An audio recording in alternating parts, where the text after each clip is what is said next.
Hey everybody, this is Mary. Today I'm going to show you a card I made for fall using the Stretch Your Imagination cartridge.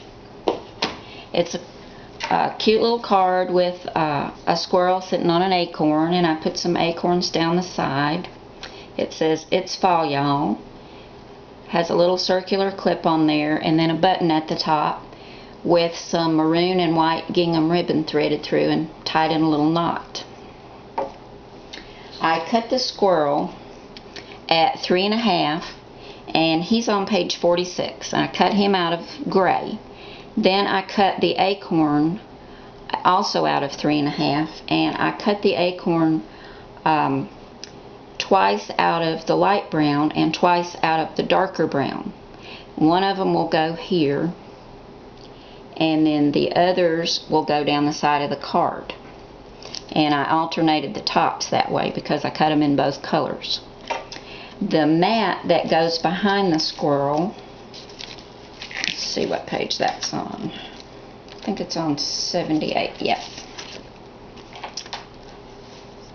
I cut it on shadow. I cut it once out of the beige at 4.5, and then I cut it again out of the rust color at 4 inches. And here's that mat.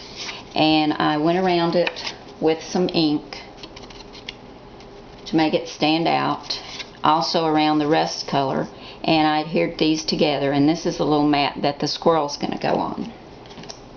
Here's my little squirrel, and to give him some definition, because he is in gray, and even though it is Basil cardstock and it has a lot of texture to it, I still wanted to highlight around him, and also I went around his cheeks to make his face stand out from his tail. So I went this way on his cheek and then went in the opposite direction on his tail and just went all around and highlighted him. And I also inked around him. I did the same thing with the acorns. I inked around them, and the top of the acorn has these little hatch marks. I also took the chalk and went down in there to make them stand out and inked all around them. And after you get your little squirrel chalked and inked, then you can put your acorn on there. It's real simple. Just put your bottom of your acorn on and then your top. But I think he turned out pretty cute. I like fall a lot, and I really like this little squirrel and acorn. That's one of the reasons that I bought this cartridge, because I really like this little squirrel and acorn. But somebody asked me the other day, did it hurt the cards sending them through the mail when they have pop dots and things like brads and clips and buttons on them?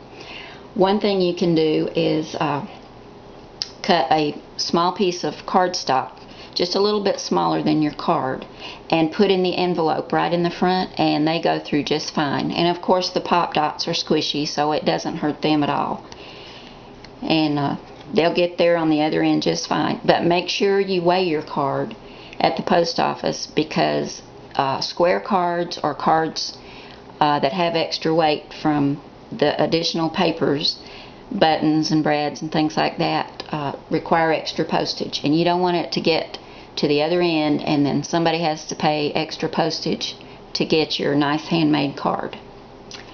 But here it is. If you have Stretch Your Imagination and you like fall and you want to make a little card to send to somebody to celebrate fall, this one is a real quick one and turned out pretty cute. So there you go, guys. You have a great day, and I'll see you next time.